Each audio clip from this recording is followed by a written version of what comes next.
ಏನ್ ದೋಸ್ತ ಎಲ್ಲ ಆರಾಮಲ್ಲ? Time pass. ನಾ ಸುಮ್ಮ ಒಂದಿಷ್ಟು ವಿಷಯ ನಿನ್ ಜೊತೆ ಮಾತಾಡೋಣ ಅಂತ ಹೇಳಿ ಈ ವಿಡಿಯೋ ಮಾಡ್ಲಿಕ್ಕೇನೆ. 3 ವಿಷಯಗಳು ನಮ್ಮ ಸುದೈವದಿಂದ ನಮ್ಮ ಜೀವನದಾಗ ಲಘು ಲಘು ಆಗಿ ಹೋದು. ಮೊದಲೇದೇನಪ್ಪ ಅಂತಂದ್ರ ಮ್ಯಾಗಿ ಬರೋದಕ್ಕಿಂತ ಮೊದ್ಲ ನಾವು ದೊಡ್ಡವರಾದ್ವಿ. ಎರಡನೇದು ಮೊಬೈಲ್ ಬರೋಕ್ಕಿಂತ ಮೊದಲ ನಮ್ಮ ಶಿಕ್ಷಣ ಮುಗಿದು ಹೋಗಿತ್ತು. ಈ ಎರಡಕ್ಕಿಂತ ಮುಖ್ಯ ಮೂರನೇದೇನಪ್ಪ ಅಂತಂದ್ರ ವಾಟ್ಸಪ್ ಬರೋದಕ್ಕಿಂತ ಮೊದಲ ನಮ್ ಲಗ್ನ ಆಗಿತ್ತು, ಅಂದ್ರ ಮದುವೆ ಆಗಿ ಹೋಗಿತ್ತು.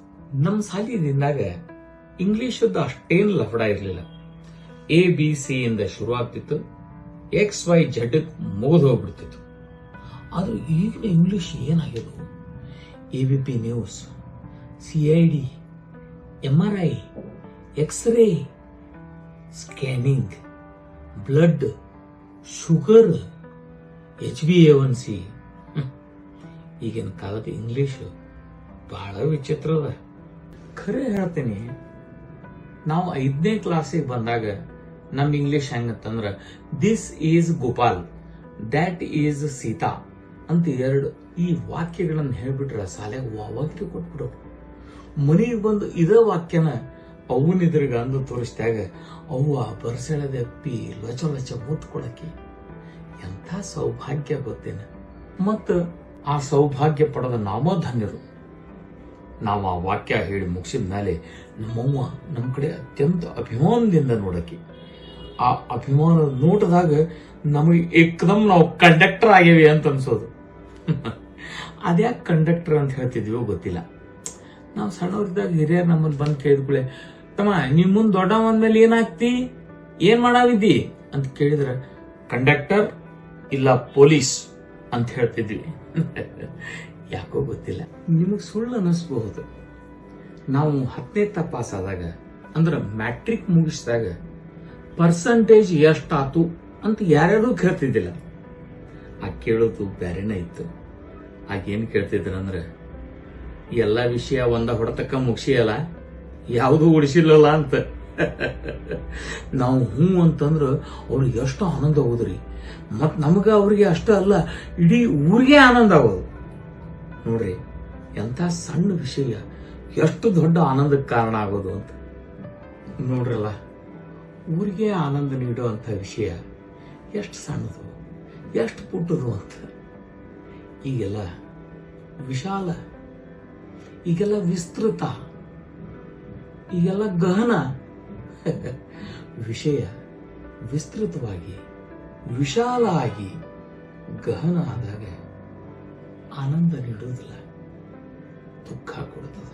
ಹಿಂದ್ ನೋಡ್ರಿ, ಎಲ್ಲ ಸಣ್ಣ ವಿಷಯ, ಸಣ್ಣ ಊರ್ ಸಣ್ಣ, ಮನಿ ಸಣ್ಣದು, ಮನಿಯೊಳಗೆ ಸಾಮಾನು ಕಡಿಮೆ, ಮ್ಯಾಲೆ ಪಗಾರನು ಕಡಿಮೆ.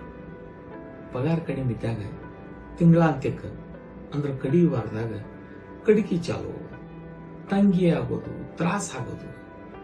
ಆಗ ಉಪವಾಸ, ಇಂಥ ವಾರ ನಾವು ಒಪ್ಪತ್ತ ಊಟ ಮಾಡ್ತೀನಿ, ಇಂಥ ಹಬ್ಬ ಇಂಥ ಹರಿದಿನ ನಾವು ಒಪ್ಪತ್ತ ಊಟ ಮಾಡ್ತೀನಿ ಅನ್ನೋದು. ಒಪ್ಪತ್ತ ಊಟ ಮಾಡಿ ಕಳೆದ ಆ ದಿನಗಳು ಭಾರಿ ಮಜಾ ಕೊಡ್ತಿದ್ವಿ.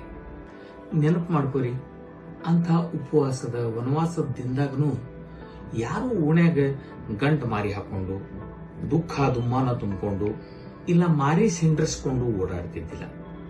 ಎಲ್ಲರ ಮುಖದ ಮೇಲೆ ನಗು ಇರ್ತಿತ್ತು. ಏನ್ ಇಲ್ಲ ಅದನ್ನ ಮಂದಿಯಿಂದ ಕೇಳಿ ಪಡೆಯೋ ಚಟ ಇತ್ತು. ಸಕ್ಕರೆ, ಚಾಪುಡಿ, ಉಪ್ಪು, ಖಾರದ ಪುಡಿ, ಮೆಣಸಿನಕಾಯಿ, ಕೊತ್ತಂಬರಿ ಬಿಡೆ ಇಲ್ದ ಮಗ್ಗಲ ಮನೆಗೆ ಹೋಗಿ ಕಡಾಯಿಸ್ಕೊಂಡ್ ಬರೋದು ನಮ್ಮ ಜನ್ಮ ಸಿದ್ಧ ಹಕ್ಕಾಗಿತ್ತು. ಮತ್ತ ಅಂತ ಹಕ್ಕು ನಮ್ಮ ಹತ್ರ ಇದ್ದಾಗ ನಮ್ಗೆ ಯಾತರ ಕಡಿಮೆ ಹೇಳ್ರಿ. ಮನ್ಯಾಗ ಯಾರೇ ತಲೆನೋವು ಬಂತು ಅಂತಂದ್ರ ಮಗ್ಗಲ ಮನೆಗೆ ಹೋಗಿ ಅಮೃತಾಂಜನ ಇಸ್ಕೊಂಡ್ ಬಂದು ಅದನ್ನ ತಿಕ್ಕೊಳ್ಳಿಕ್ಕೆ ನಮ್ಗೇನ್ ಬೇಸರ ಆಗ್ತಿದ್ದಿಲ್ಲ. ಹಂಗ ಮನ್ಯಾಗಿರೋ ಹಿರಿಯರಿಗೆ 10 ಪೈಸಾಕ್ 3 ಬೀಡಿ, 15 ಪೈಸಾದ ಒಂದು ತಂಬಾಕು ಚೀಟು ಇಲ್ಲ ಸುಣ್ಣ ಚೀಟು ತಂದು ಕೊಡ್ಲಿಕ್ಕೆ ನಮಗೇನು ನಾಚಿಕೆ ಆಗ್ತಿದ್ದಿಲ್ಲ. ಖರೆ ಹೇಳ್ತೇನೆ ನಿಮ್ಗೆ, ಅಭಿಮಾನದಿಂದ ಎದಿ ಉಬ್ಬಿಸಿ ಹೋಗಿ ತಂದು ಕೊಡ್ತಿದ್ವಿ. ಯಾವ ವಿಷಯನೂ ಯಾರಿಂದನೂ ಮುಚ್ಚಿ ಇಡ್ಲಿಕ್ಕೆ ಆಗ್ತಿದ್ದಿಲ್ಲ ಅವಾಗ. ಮತ್ ಯಾರು ಮುಚ್ಚಿಡೋ ಪ್ರಯತ್ನನೂ ಮಾಡ್ತಿದ್ದಿಲ್ಲ. ಈಗ ನೋಡ್ರಿ, ಮೂಲಿ ಮನಿ ಮಾಲವನ್ನ ನೋಡ್ಲಿಕ್ಕೆ ಒಂದ್ ಸಂಬಂಧ, ಪಟ್ಟಣದಿಂದ ಬರ್ಲಿಕ್ಕೆ ಹತ್ತದ ಅಂತಂದ್ರೆ ಹೇಳ್ತೇನೆ ನಿಮ್ಗೆ, ಮ್ಯಾಲಿನ ಮನಿ ಶೇಖರಪ್ಪನವ್ರ ಮನೆಯಿಂದ ಗಾದಿ ತೆಕ್ಕೆ ಬೆಡ್ಶೀಟು ಬರ್ಲಿಕ್ಕೆ ಬೇಕು. ಹಂಗ ಎದುರಿಗೇನ್ ಮನಿ ಪ್ರಭಾಕರ ರಾಯರ ಮನೆಯಿಂದ ಸೋಫಾ ಕುರ್ಚಿ ತರಬೇಕು. ರಾಧಾಬಾಯರ್ ಮನೆಯಿಂದ ಸ್ಟೇನ್ಲೆಸ್ ಸ್ಟೀಲ್ ಪ್ಲೇಟು ಚಮಚ ಬರ್ತಿದ್ದು. ಅಷ್ಟ ಅಲ್ಲ, ಕೇಶವರಾಯರ ಕಡೆಯಿಂದ ಪಿಂಗಾಣಿ ಕಪ್ಪು ಬಸಿ ಬರ್ತಿದ್ದು. ಇಷ್ಟೆಲ್ಲ ಬಂದ ಮೇಲೆ ಕನ್ಯಾ ನೋಡೋ ಕಾರ್ಯಕ್ರಮ ಯಶಸ್ವಿ ಆಗೋದು. ಇಷ್ಟೆಲ್ಲ ಮನೆಯಿಂದ ಅಷ್ಟೆಲ್ಲ ಸಾಮಾನು ಬರೆದ ಕನ್ಯಾ ನೋಡೋ ಕಾರ್ಯಕ್ರಮ ಪೂರ್ಣ ಆಗ್ತಿದ್ದೇ ಇಲ್ಲ. ಹಿಂಗಾಗಿ ಅರ್ಧ ಊರಿಗೆ ಗೊತ್ತಾಗ್ತಿತ್ತು ಮಾಲವನ್ ಸಂಬಂಧ ಕೂಡಿ ಬಂದದ ಅಂತ. ಆದ್ರೆ ಈಗ ನೋಡ್ರಿ, ಮಗ್ಗಲ್ ಮನಿ ಅಂದ್ರ ಮಗ್ಗಲ್ ಫ್ಲಾಟ್ನಾಗಿನ ಅವ್ರದ್ದು ಲಗ್ನ ಆಗ್ತದ.